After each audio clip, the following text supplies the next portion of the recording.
Eh bien salut à tous, aujourd'hui dans cette vidéo je vais vous présenter une action cam qui se dit 4K 30 fps. On va voir ensemble, c'est parti. En premier faisons un tour de la caméra. En façade nous avons l'objectif Sony, la mention Wi-Fi, un haut-parleur, la mention 4K 30 fps, le bouton d'allumage et de mise en veille et de mode. Sur le côté nous avons le bouton du haut qui permet d'activer la Wi-Fi pour permettre à la caméra de se connecter à son smartphone et voir ce qu'on filme sur un plus grand écran. Un deuxième bouton pour se déplacer dans les menus, un micro. Au-dessus, nous avons le bouton OK pour sélectionner des options dans les menus, ainsi qu'une LED pour voir quand on enregistre, un écran arrière IPS 2 pouces, une seconde LED pour la charge et une autre LED pour voir quand on enregistre.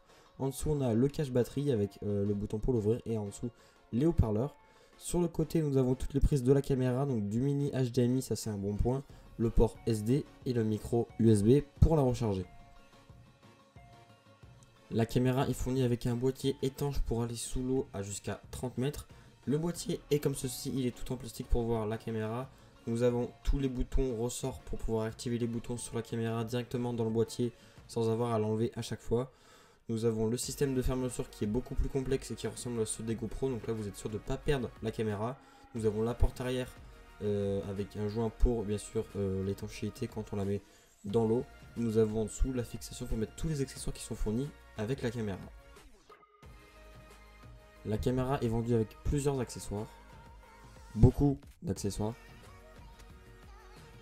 Pour en présenter quelques-uns, je vais vous présenter en premier celui-là qui permet de mettre des pas de vis à la caméra en haut et en dessous. Ensuite, nous avons la fixation pour tube, donc pour vélo, pour tout autre tube que vous voulez fixer à la caméra. Et puis des fixations adhésives, il y en a deux, il y a d'autres accessoires tels des lassos, une seconde porte, bien beaucoup d'accessoires vendus avec cette caméra et c'est un bon point.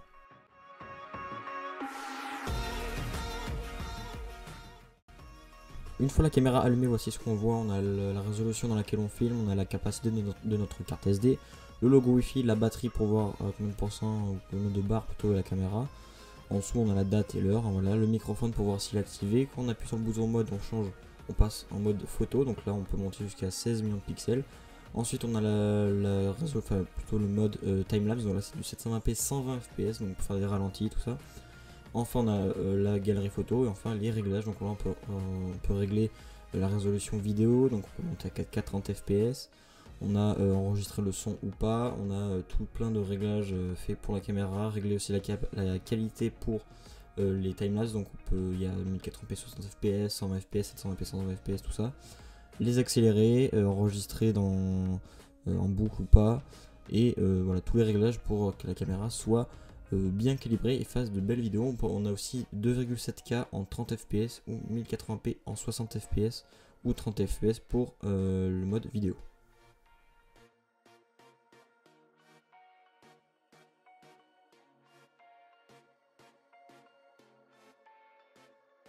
Voici à présent un extrait vidéo en 1080p 60 fps ainsi qu'une photo en 16 millions de pixels.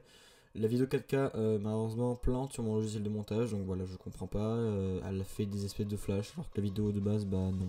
Donc voilà, pas d'extrait en 4K. Et bien voilà, la vidéo est à présent terminée, n'hésitez pas à vous abonner à ma chaîne, à mettre un petit j'aime, à mettre vos questions dans les commentaires. Moi je vous dis à une prochaine vidéo. Ciao tout le monde.